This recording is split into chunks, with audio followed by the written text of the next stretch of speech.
Pan card 2.0 നിങ്ങളെല്ലാവരും അറിഞ്ഞിട്ടുണ്ടാവും. പുതിയ pan കാർഡിൻ്റെ അപ്ഡേറ്റ് വന്നിട്ടുണ്ട്. ഇനി എല്ലാവരും 2.0 അല്ലെങ്കിൽ പുതിയ പാൻ കാർഡ് അപ്ഡേറ്റ് ചെയ്യണമെന്നാണ് പറഞ്ഞിട്ടുള്ളത്. പാൻ കാർഡ് നമുക്ക് പൊതുവായിട്ട് ഉപയോഗം വരുന്നത് ഇൻകം ടാക്സ്, അതുപോലെ പ്രോപ്പർട്ടി വാങ്ങിക്കുമ്പോൾ എല്ലാം നമുക്ക് പാൻ കാർഡ് ഉപകാരപ്പെടുന്നതാണ്.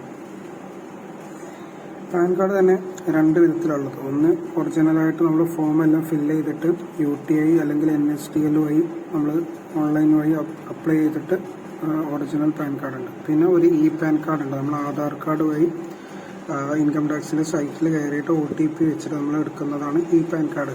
ഇതിൻ്റെ രണ്ടിൻ്റെ ഡിഫറൻസ് എന്ന് പറഞ്ഞാൽ പാൻ കാർഡിൽ ഫാദറിൻ്റെ പേരുണ്ടാവില്ല, അതുപോലെ ആധാറിലെ ഡേറ്റ ആയിരിക്കും പാനിൽ വരിക.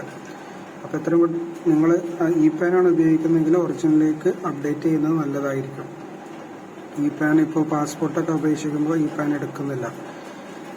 ഇനി പാൻ 2.0യുടെ പ്രത്യേകതകളാണ് ഞാനിവിടെ കൊടുത്തിട്ടുള്ളത്. ജസ്റ്റ് ഒന്ന് വായിച്ചു നോക്കിയാൽ നിങ്ങൾക്ക് മനസ്സിലാവും. കുറച്ചുകൂടി സുരക്ഷയ്ക്ക് വേണ്ടിയിട്ടാണ് ഇത് അപ്ഡേറ്റ് ചെയ്യുന്നത്.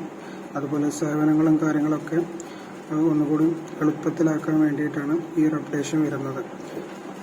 ഇതിൻ്റെ രജിസ്ട്രേഷൻ പുതിയ പാനിലേക്കുള്ള അപ്ഡേഷൻ ഇതുവരെ സ്റ്റാർട്ടായിട്ടില്ല. അനൗൺസ്മെൻറ്റ് വന്നിട്ടേ ഉള്ളൂ, നോട്ടിഫിക്കേഷൻ വന്നിട്ടുള്ളൂ. ഇതിൻ്റെ സൈറ്റ് മിക്കവാറും NSDL അതുപോലെ UTI വഴി തന്നെ ആയിരിക്കും ഉണ്ടാവുക. അപ്പോൾ അത് എങ്ങനെ വന്നു കഴിഞ്ഞാൽ നമ്മൾ ചാനലിൽ അപ്ഡേറ്റ് ചെയ്യുന്നതായിരിക്കും. അപ്പോൾ നിലവിൽ ഫീസൊന്നും കൊടുക്കേണ്ടി വരില്ല. ഓൾറെഡി പാൻ കാർഡ് ഉണ്ടെങ്കിൽ ഫീസൊന്നും വേണ്ട. അതുപോലെ പാൻ കാർഡ് ഇല്ലാത്തവർ പുതിയ പാൻ കാർഡിന് അപേക്ഷിക്കേണ്ടി വരും. അപ്പോൾ പുതിയ പാൻ കാർഡ് വരുമ്പോൾ ഓട്ടോമാറ്റിക്കായിട്ട് അപ്ഡേറ്റ് ആയിട്ടുള്ള പാൻ കാർഡായിരിക്കും വരിക.